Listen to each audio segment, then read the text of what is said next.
here at YCS Anaheim 2024 with top 16 contestant. Please introduce us to the world, man. Yeah, my name's Talley. Got top 16 at YCS Anaheim. What deck, bro? Ryzeal, only deck in the room. Whoa, what made you decide to play Ryzeal for this event? This has been a set I've been really waiting for some time. So I've been taking a break from the game and just kind of waiting for this. So first event to do it and first YCS top. So here we are. Congrats into Ryzeal right off the bat, and you know the investment was well worth it. Oh, definitely. Sweet. Well, before you see the top 16 goo, any shout-outs? Yeah, first and foremost, shout outs to all my homies up in Chico around the Bay, specifically Jake, Logan, Chris, Doug, Colby, literally everyone. I can go on naming names like for a long time. Shout out to my locals, 88 Card House in Newark and King Kong in Dublin. And also big shout out to Brian Chen for helping me with the list and getting it ready before the event. Okay, sweet. Without further ado, please show us the top 16 Ryzeal deck list. All right, perfect. So start off pretty simple. The three standard ones and the one node. You don't need Palm, you don't need the other ones. This is going to be pretty standard. Would you like to give a brief explanation of what each of them do for those that don't know? Yeah, of course. So for Ice, it's your main normal summon of the deck. You normal summon this card and special summon a Fire, Thunder, Ryzeal card from your deck to the field. It can also special summon itself by sending a Ryzeal monster you can control. Well, just a card you control or in your hands or graveyard. X Ryzeal can special summon itself by dumping an XYZ from your extra deck to the graveyard, and on summon it searches. And then Sword, you just need to control a Ryzeal or have one in the graveyard. And then Node, you need a Ryzeal in your graveyard to go ahead and do that. And Node can also go ahead and do a Monster Reborn. This one just searches. One important thing to note, when you do use the hand effects, well, the inherent effects to special summon themselves, you're locking yourself into rank 4 XYZs for the rest of the turn. Yep. And now on to the hand traps. We are in a hand trap format, so 3 Ash Blossom, 3 Effect Veiler, 3 Nibiru, and then for the one-ofs of the hand trap lineup, we have 1 Perulia, 1 Fuaros, 1 Droll, and 1 Mourner. So the reason behind the one-ofs, we are playing crossouts.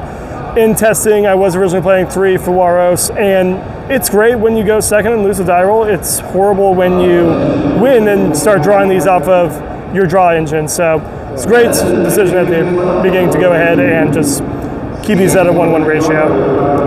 Cool. And then, of course, 3 impermanents for our last ones.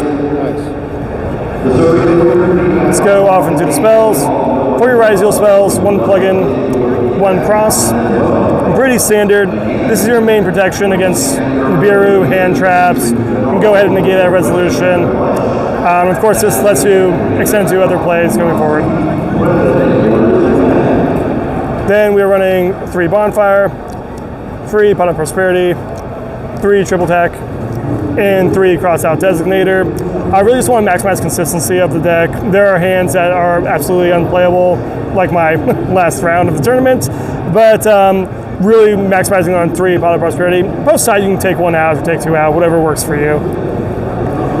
What was the main deck count? Main deck count was 40. Okay, got it. Yep. 40. And what deck took you out on top 16?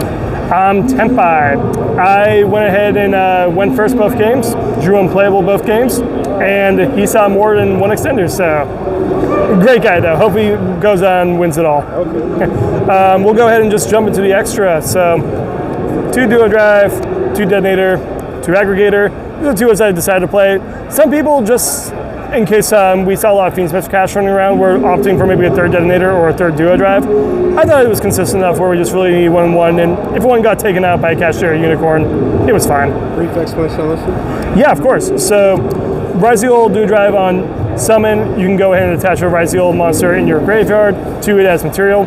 Then you can go ahead and declare an effect, detach 2 from any XYZ on your board, search 2 Ryzeal cards. So this is your main play starter, extremely powerful, gets you access to the field spell. And then Detonator, same thing, on summon it can attach a Ryzeal or an XYZ monster, so it doesn't just have to be another Ryzeal XYZ. Not once per chain, if your opponent activates a card or effect, you can detach material and go ahead and pop the card. Also, funny enough, it has destruction protection from battle or card effects by detaching for all of your XYZ monsters. So in the instance you just have all of them in attack position, opponent starts with Lightning Storm, you just detach materially off the detonator, and yeah, you're just fine. Sweet. And then Aggregator is really just here to be sent. When it's sent to the graveyard, you go ahead and target a card in the field and negate it. Yeah. Great way to play around skill drain, great way to play around opposing Ryzeal mirror matches, their field spell, just to turn that off. So, and also a good way to chain block off of X. Okay. Nice. For the one-ofs, we ran 1 Baguska, 1 Excidon Knight, 1 Dweller, 1 Tornado Dragon, 1 Full Lancer, 1 Star Liege, 1 Dugaris, 1 Zeus, and we were on Donner today. Oh, wow. Yeah, how did this perform for you? You know what? This actually performed really well. There's a lot of situations where you can go ahead and use the Plasma Hole to summon it on your opponent's turn, or even just hard making it if they leave a couple monsters. You can go ahead and make the Dugaris double its attack so you have 5k, and then swing for 5k, attack, 5k, and then you still have probably your Detonator and other XYZ to just push for game. So performed really well overall. I think all of these actually came up at some point in the tournament. Dweller really overperformed. I played a lot of Kashtira matchups today, and just having that Kashtira Fiendsmith, cutting them off from the Fiendsmith engine is huge. So ending on Dweller or going into the Dweller's first action to just shut off the graveyard is super powerful. And would you like to further explain this dude right here? Yeah. So I'm not sure if he's standard or not in this. he's kind of standard, but I think he will be after the event. So Star Liege, basically has its whole Galaxy Photon effect. I won't go into that. The main reason you run this is it has a protection effect. Any XYZ monster you control with 2,000 or more attack points cannot be targeted by card effects, cannot be destroyed by battle. So the play you do in some situations is you make sure your duo drive has material underneath it, at least 2. It gives your board 200 plus attack points. So it itself is untargetable, can't be destroyed by battle.